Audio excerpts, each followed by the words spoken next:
Well, just a few weeks ago, the induction into the Hall of Fame happened over at the Ford Ironman World Championship in Kona, Hawaii, and the latest inductees were Mr. Rick Hoyt over here, 46 years young, tickle, tickle, tickle, scratch, scratch, scratch, and Dick Hoyt, unbelievable. I'm not going to ask you what age you are because I find that rather offensive. So, mate, it's good to see you guys again. But how was that? Firstly, let's talk about the Hall of Fame. I mean, what a great feeling for you guys. Oh, it was just unbelievable. You know, we think back to when Rick asked me to run in that first race, and we never expected to be doing triathlons and doing Ironman triathlons, and now it's the ultimate in being inducted into the Ironman Triathlon Hall of Fame. It just doesn't get any better than that.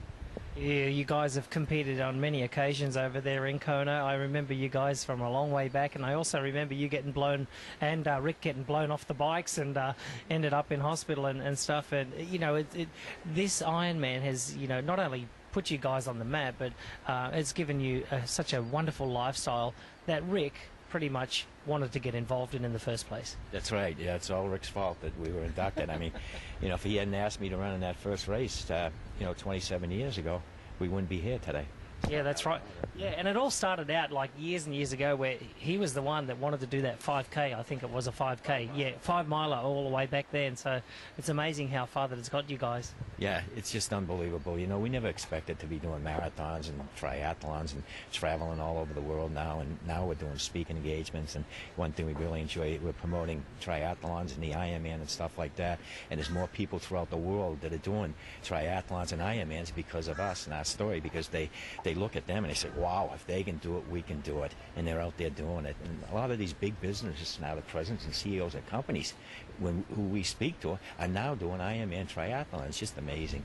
Yeah, it really touches people's lives. You know, one of the most touching moments for me was Rick's speech a couple of weeks ago in Kona with his new computer, and it was hilarious because when Rick opened up his speech, he talked about, you know, somebody saying, you know, just leave him in an institution because he was going to be a vegetable, and then that's how he started up. But how he finished was hilarious because he then said, one of your last words, Rick, was, so what type of vegetable am I?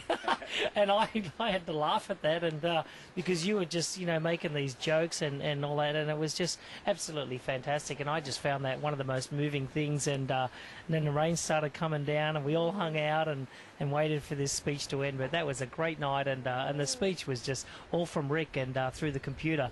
That must be a neat way for you guys now to be able to communicate. Yeah, it's really nice. Like, as disabled as Rick is, he says the most important thing is for him to be able to communicate with people, and it's really awesome.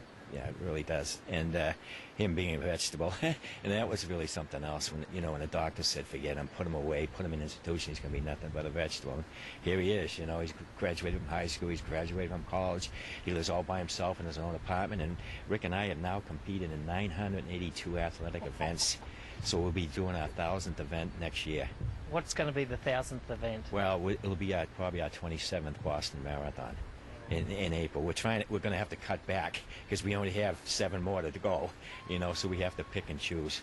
Yeah, absolutely. I'm sure Dave McGilvray is going to be thrilled about that one down there at Boston.